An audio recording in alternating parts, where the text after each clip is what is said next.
What's up, Pickle Peeps? Today we're talking time management, or more appropriately and specifically, the Pomodoro Technique. Now, who here has issues with time management? Right? Time management is my jam, not because I'm a pro at it, but because I suck at it. And I am always on the hunt for ways and processes and techniques to make time management easier to accomplish. And so far, the best technique that has worked for me has been the Pomodoro Technique. The best technique, system, focus, whatever, has been the Pomodoro Technique.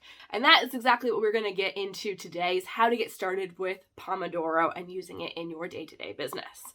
All right, but first, welcome to the channel. My name is Melissa Pikul of The Handmade How. This is the place where we cover the how in handmade marketing so you can focus on the profits. We are all about providing you the shortcut in handmade marketing. So the Pomodoro Technique, when you strip it all down to its very basics, is a timer technique. 25 minutes on, 5 minutes off. That's it. When you get down to the absolute stripped away bare basics of Pomodoro, 25 on, 5 off. But there is a lot of elegance in this method that really helps it to work. Now, first off, it was created by Francesco Cirillo, and he started figuring this out as a gentle way of getting himself to study more. Now, he was in school, I don't know if he was in med school or if it was just regular college or whatnot, but he was having a lot of trouble studying, and he'd be so jealous of the people out there who could sit and study for like hours and hours and hours at a time. Meanwhile, he's having trouble trying to focus on 10 minutes of reading these textbooks. And so what he started doing, when this is, like I said, elegant, so beautiful, is setting parameters and permissions. It's kind of how I view it. Where the parameter was, okay, I'm going to work for 10 minutes. I'm going to set the timer and I'm going to work, and I can't stop until that timer goes, that 10 minutes. Everything, like I get distracted, come right back until that timer goes. Once that timer hits, then I'm going to take 5 minutes off, or maybe 10 minutes off, whatever you needed to get started. And that secondary 10 minutes was now all about the distractions. What distracted you, somebody trying to talk to you, you got to respond to a phone call in this day and age, you got to respond to an email, to a social media, any of that stuff. I have one that's popped up on my phone right now. And, but having a set period for those distractions, the timer goes for that, and now we're going to go back into 10 minutes of study. So that's where it really started. Was trying to train your brain into focus in small bits. And it has just become such a wonderful process. So they kind of found that the brain can focus really well for about 25 minutes. Now, the more you get to it, the better you work at it. The optimal brain is about 52 minutes of focusing on a task. Once you've reached that 52 minutes, even efficiency experts say that it's good to step away from what you're doing, give your brain a break, and then even just 10-minute break, and then come back to it. So that's the pros. When you start in the beginning, you're going to start on 25 and 5. So what you're going to do, Pickle Peep, here to utilize the Pomodoro Technique is you need two things. You need a timer of some sort, and you need a distraction pad. These are the two things that they say. Really, all you need is the timer. If you really just want to jump and get started, Pomodoro, you need a timer. You're going to set the timer for 25 minutes. Now, once that timer starts, you are not allowed to do anything else until that timer goes. So whatever task you went through, and you don't walk into this just like carte blanche. You're like, okay, for 25 minutes, I'm going to focus on social media graphics. For 25 minutes, I'm going to focus on video editing. For 25 minutes, I'm going to focus on keyword research. For 25 minutes, whatever your task is, your first task in your list or whatnot, you're going to set the timer and you're going to work on that for 25 minutes. Now, during that 25 minutes, of course, our brains are not trained. They are going to be like, oh, but what about this thought? What about that thought? And you could try this and you could try that. Oh, look, social media is dinging. All the dopamine hits. Look at all these alerts on social media. And as you get stressed, you're looking in here because you're probably something you don't want to do anyway. In your 25 minutes, you're like, oh, I could do that. Oh, I could do that. Oh, I could do that. This is where the pad of paper comes in handy. So anytime one of these distraction thoughts happens, or maybe it's a great idea for something else to do, you're going to write it down on your piece of paper and then get straight back to what you were focusing on. So the main task, the main objective for this 25 minutes. So you're working on your social media graph and you're like, ooh, I should look up stuff for this holiday. Oh, I should plan out my next challenge. Oh, I should, whatever you want to do. Ooh, that's a great idea for a video. Whatever distraction thought comes in your head, write it down on your piece of paper, move back to your assigned task. Now, what I think is so beautiful is because my brain totally gets distracted with the social media stuff. It's like, oh, what's going on with this person? Oh, that person messaged me, all this. And instead of being reactionary, where it comes in and we immediately have to go in and fix it or respond to it, which might completely curveball us off of our tasks for the day to do, or at least our tasks for that hour that we had set, is once that 25-minute timer goes, you have 5 minutes to respond to things. Now, I'll walk you through in a minute like what my flow is for this. But so you have 5 minutes to respond to things. Now you can check those messages from social media, you can respond to them, and you don't have to worry about what you're doing because you're in your break time. Until that alarm goes, you can do whatever you need to do in here in your social media. You can check on things. You can see if something updated. You can see if you got an email. You can do any of that kind of stuff. Run to the bathroom, get a drink of water, all those things, and then come back once that timer goes, and you're going to start on your next 25.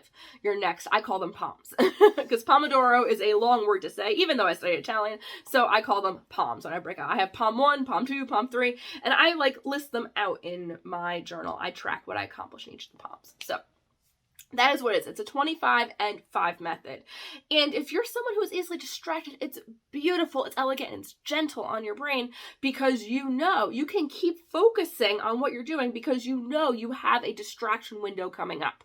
That timer is going to go. 25 minutes will end. And then you have 5 minutes to do whatever distraction stuff you want to do. It's wonderful.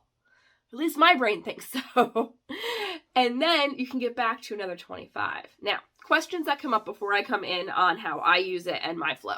People say, well, I have a bunch of tasks that don't take 25 minutes. They might be 5 and 10 minute tasks. Fantastic. Set your intentions to do those things during your 25. If you finish one of them, great. Now move on to the next one. You can cross that off your list and you're going to keep going on that in your 25 minutes.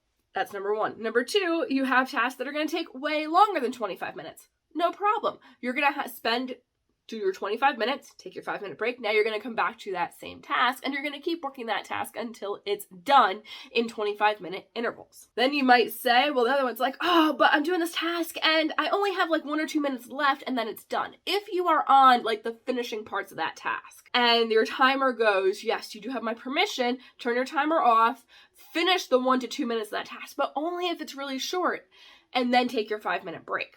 All right, so those are the 3 big ones.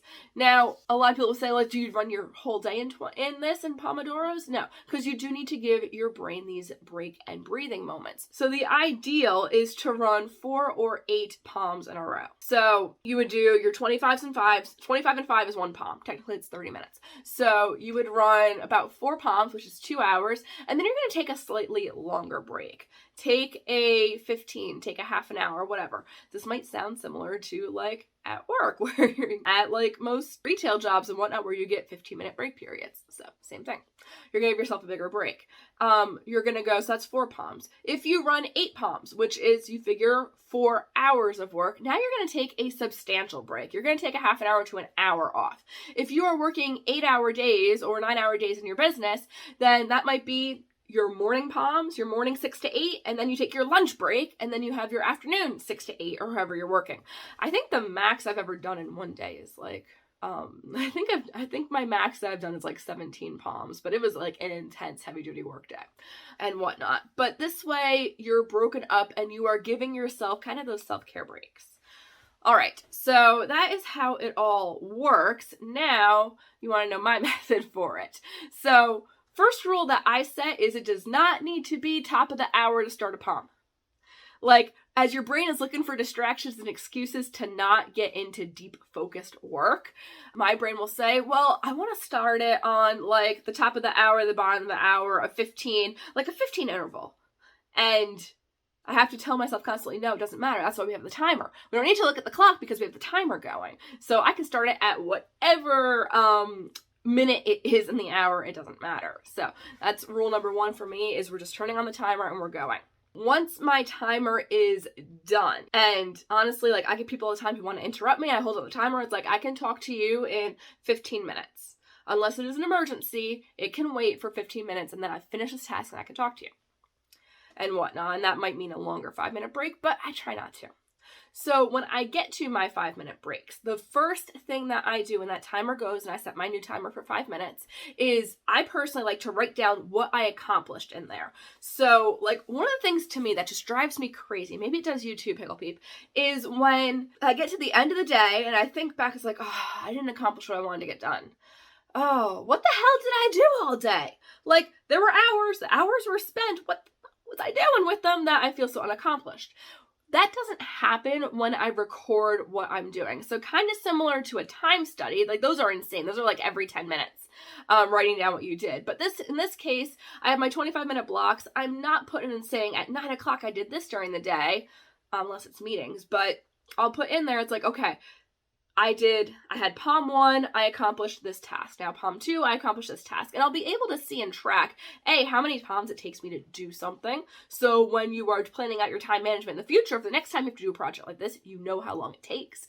And then, secondly, I have that sense of accomplishment. I know my time was not wasted. A third side effect on that is if you do have meetings, classes, appointment style stuff during the day, it really does allow you to see how much working time you have in between all of those appointments, meetings, classes, whatever. So I'll know on a heavy meeting day, I might only be able to get in 4 to 6 POMs versus on a not meeting day where I can bang out 16 of them. 8 in the morning, 8 in the afternoon. In theory, and a couple at night for me. So that's really good for knowing, like, just setting those reasonable expectations on yourself. So A, you can push the boundaries, but B, you know what to expect and you can still go to bed feeling satisfied. All right.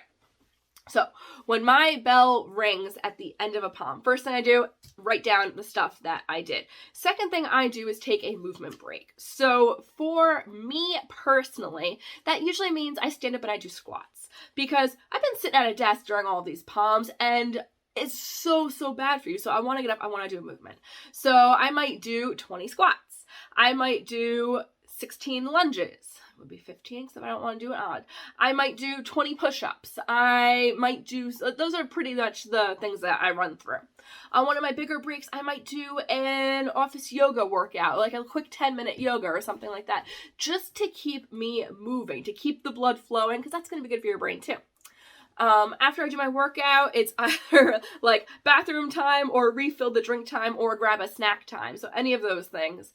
And then I will respond to social media to any requests that I have or whatnot, depending. Like if there was something immediate that came up, I'll probably do that right after my workout. But my 2 non-negotiables for my break period are writing down what I did in that POM and doing the movement. So that is me. That is Pomodoro, Melissa Pickle style. And I hope that helped you. So Pickle Peep, let me know in the comments below if you've heard of the Pomodoro technique before. We're going to be doing a lot of stuff about Pomodoro here. Deep on the history, like deep on like why you want to do it, cool things. I'm also planning on doing a couple of work with me sessions because sometimes you want not distraction but camaraderie while you're working. I'm going to be going over different Pomodoro apps. Like we have a whole bunch of stuff coming up on here because I think the technique is so powerful and so graceful on being kind to your brain and kind to how you work, to where you can kind of set these parameters and boundaries on your time and on your focus that you can get so much more done and feel so much more accomplished. Because come on, at the end of the day, when you feel accomplished and satisfied with what you did, you're going to go to bed in a better state, you're going to sleep better, and you're going to wake up and be excited to do it all again. And that is it for the Handmade How. My name is Melissa Pickle. You guys have an epic day while you're building your epic businesses.